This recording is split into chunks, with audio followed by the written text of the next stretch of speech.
Et cette agroforesterie-là permet de diminuer les températures extrêmes dans les champs. Donc c'est vraiment un rôle limitant. Mais également la limitation de la pression de certaines cultures, de certains ravageurs de cultures. La gestion durable des sols qui est devenue également une priorité pour beaucoup d'acteurs. Donc on a la GDT qui est passée par là, la gestion durable des terres, qui a fait ses preuves dans beaucoup de zones dans le pays. Voilà. Il y a la rotation culturelle. La rotation culturelle qui est, chaque année, on essaie de mettre une culture. Donc cette année, on met de l'arachide.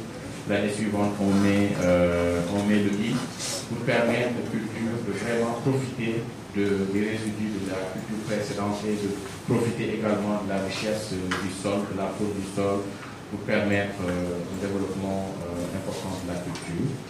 La valorisation des connaissances endogènes qui permet une bonne gestion des inondations fluviales également. Donc ça aussi, c'est un critère à prendre en compte. Les connaissances endogènes, on s'adapte, on amène nos technologies, on amène nos connaissances, mais il ne faut pas ignorer les connaissances des agriculteurs qui sont des connaissances très solides qui leur permettent de s'adapter sans pour autant entendre l'apport de la recherche. Donc c'est un facteur à prendre en compte. Donc les mesures d'adaptation toujours, l'utilisation des prévisions climatiques. Donc ça c'est un atout pour les agriculteurs, mais un travail remarquable pour l'ANACIM qui est arrivé actuellement à faire un maillage du territoire avec des gens qui sont chargés de relayer l'information climatique aux différents producteurs et qui permettent à chaque producteur de savoir à chaque moment est-ce qu'il y aura une pluie ou pas. Donc c'est des systèmes d'alerte précoces qui sont très bien utilisés maintenant et qui permettent aux agriculteurs de bien gérer le calendrier culturel.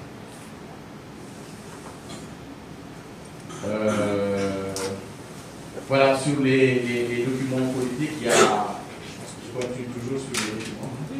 Okay.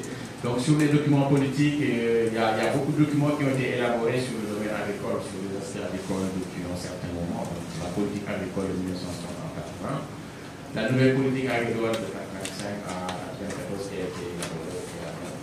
Bon, sur les enjeux dans les politiques de développement agricole, la stratégie nationale de développement économique et social de 2013 à 2017 qui a été élaborée et qui est aussi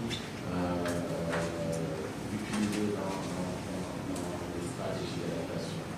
On a également d'autres documents comme la loi d'orientation sur le pastoral, le PSE, le PACAS, la CDN. Donc tous ces documents-là qui sont élaborés et qui sont utilisés vraiment dans cette stratégie d'adaptation ou d'élaboration de mesures d'adaptation du changement climatique.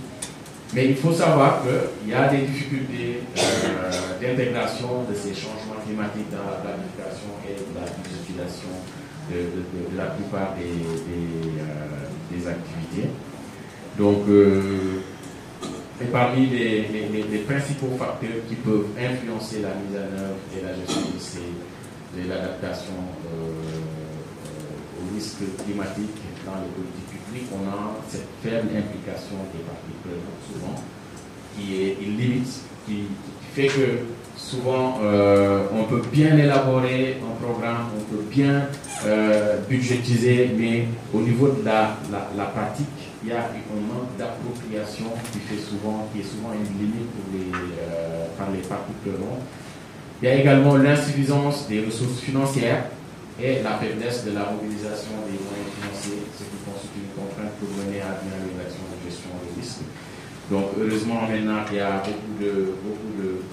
beaucoup de comment je peux dire, de financement, même si il faut encore un investissement pour arriver à avoir ces financements-là, notamment les financements verts, donc le fonds vert climat et tous les autres financements qui sont disponibles. Il y a le retard et la rupture, le financement également qui constitue une contrainte, la centralisation des décisions au niveau du ministère, ce qui réduit le champ d'activité des acteurs. Donc ça c'est, je vais pas je ne vais pas trop insister sur ça, c'est Mike qui l'a dit, mais je vais éviter trop de dire que c'est une centralisation qui bloque le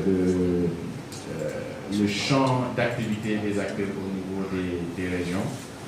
Il y a le manque d'information des collectivités territoriales. Souvent, on voit des collectivités qui ne sont pas informées de certaines décisions, de certains documents, de stratégies qui sont mises en place.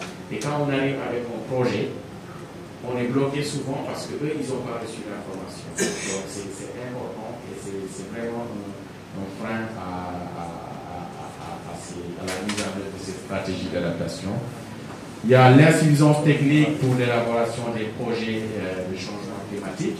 Donc ça aussi, c'est quelque chose qui est noté, mais que le ministère de l'Environnement ou bien les différents acteurs essayent quand même d'améliorer, de former le maximum d'experts, le maximum de cadres pour pouvoir répondre aux besoins climat et vraiment accompagner les acteurs dans l'élaboration de projets climat, comme par exemple le projet PNAFEM qui est actuellement en cours, ou bien les projets qui sont liés au fonds vert climat qui ont été vraiment soumis au ministère de l'Environnement.